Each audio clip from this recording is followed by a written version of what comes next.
Hello everyone, this is Urvashi Chauhan and you are watching Courts Today by Livelaw, your one-step destination to all legal developments in the country. Let us start.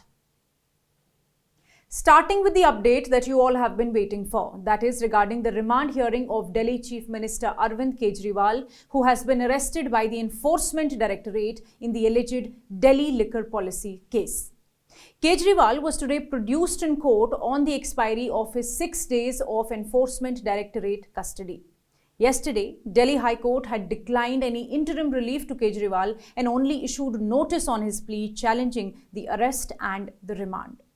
Additional Solicitor General S.V. Raju, appearing for ED, told the court today that the sitting CM was giving evasive replies during interrogation and the agency needs to confront him with some individuals who have been summoned from Goa.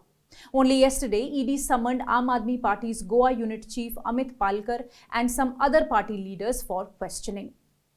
Thus, ED sought 7 more days of custody. Significantly, today Kejriwal addressed the court in person and submitted that he was not opposing demand. He claimed the entire case was a political conspiracy and there was no material against him. The Delhi Chief Minister alleged that the Central Probe Agency was collecting selective material and even the approver was forced to make a statement against him.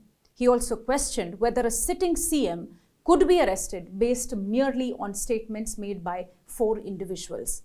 Special CBI Judge Kaveri Baveja of the Rouse Avenue Courts, after the hearing, remanded Arvind Kejriwal further to Enforcement Directorate custody till 1st April. Also, the Delhi High Court today rejected a PIL seeking removal of Arvind Kejriwal from the post of Chief Minister of Delhi. A division bench comprising Acting Chief Justice Manmohan and Justice Manmeet Preetham Singh Arora said that the petitioner failed to show any bar in the law which prohibits the arrested CM from holding office. The bench further added that there is no scope for judicial interference in the matter and the executive is examining the issue. Lok Sabha elections are just around the corner. The dates have been announced starting next month, whereas the counting would be in the month of June. In this regard, the Madras High Court has dismissed a plea questioning the gap between the date of polling and the date of counting. The polling in Tamil Nadu is set to be conducted in the first phase on 19th April and the counting is to take place on 4th June after completing the polling in 7 phases. The petitioner in this case had argued that the long gap between the date of polling and the date of counting was arbitrary, illegal, and against the principles of natural justice, that it violated fundamental rights and was also against the spirit of the Representation of People Act. It was submitted that the public could not be kept under the radar for such a long time and suggested that the vote counting also be conducted in phases. The bench of Chief Justice S.V. Gangapurwala and Justice Bharat Chakrabarti dismissed the plea. The court made it clear that it could not issue any such direction to the Election Commission of India. The court observed that the ECI had fixed the dates based on its wisdom and had a heavy responsibility to conduct the election in a free and fair manner. The court added that the ECI had to consider various factors such as security, deployment of staff training, etc., and thus it was not for the court to interfere with the election program. The Himachal Pradesh High Court has pulled up members of a Consumer Grievances Redressal Forum for ignoring the instructions of the Electricity Ombudsman as per the Electricity Act of 2003.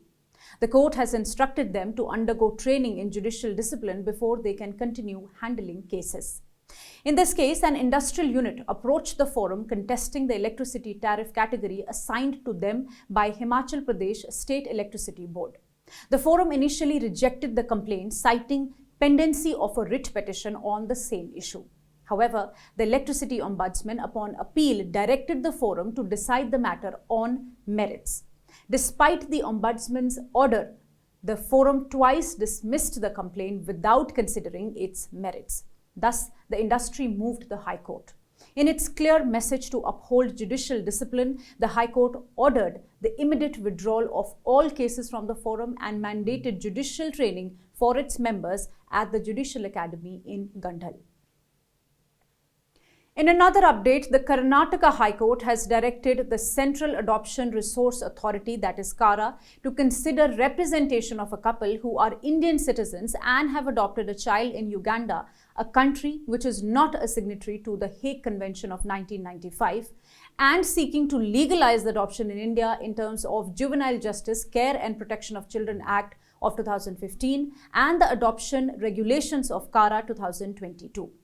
In this case, the petitioners were residents of Uganda between 2011 and 2018 and later shifted to Kenya in 2019.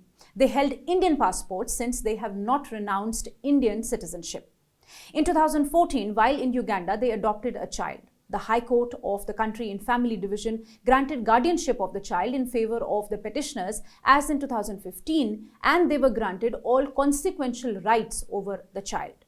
The petitioners then desired for the adoption to become formal in India and applied before the KARA to grant legal status in India for the said adoption, since both the petitioners were Indian citizens. As the problem could not be resolved through email correspondence alone, the petitioner approached the court.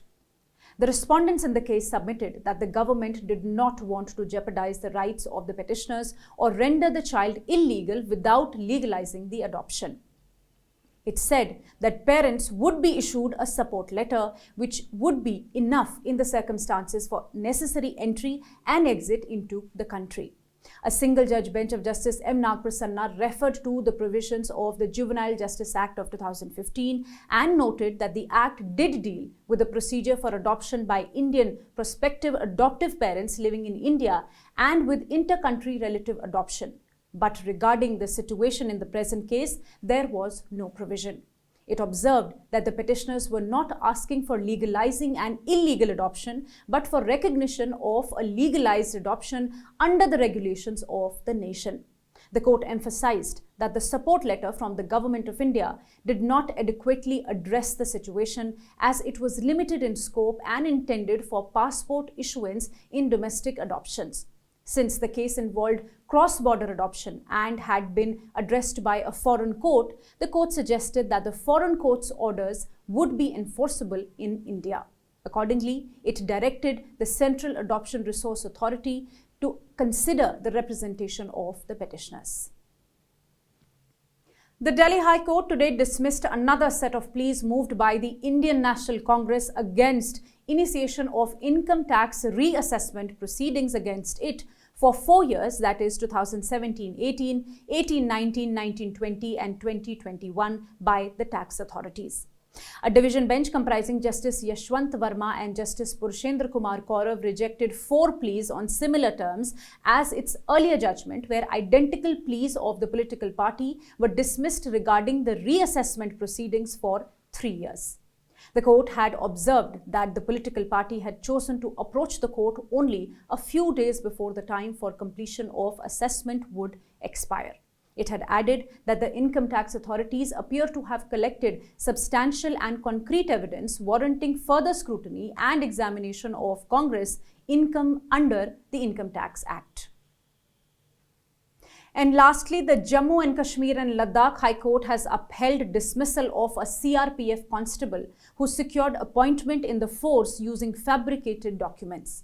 The court ruled that even though the constable had served for 16 years, fraud vitiates everything, and the principles of natural justice do not apply in such cases. In this case, the petitioner Mohammad Mahroof, a surrendered militant, was recruited as a constable in the CRPF in 1998 under a rehabilitation policy for ex-militants. While the minimum qualification for the post was matriculation, Mahroof was appointed in relaxation of the rules based on a 9th class pass certificate that he submitted. Few years later, a complaint was filed alleging that Mahroof's 9th class certificate was fake. An inquiry was initiated and the authorities discovered that the certificate was indeed fabricated. Mahroof was served with a show cause notice and given an opportunity to defend himself. He was then dismissed from service. He challenged the dismissal in the High Court, arguing that the inquiry against him was not conducted following proper procedure and that his 16 years of unblemished service should be considered. After considering the rival contentions, Justice Javed Iqbal Wani acknowledged that Mehroof's appointment was a result of a relaxation in the notification rules. However, it emphasized that the petitioner's act of submitting a fake certificate amounted to fraud. Thank you for watching. If you wish to know more details about the cases I mentioned here, you can visit our website at www.livelaw.in. Stay ahead with quick legal updates only on Live Law. Do not forget to like, share and subscribe and support us. You can also support us by donating through the thanks button at the bottom of our videos or consider becoming a member at just 89 rupees per month.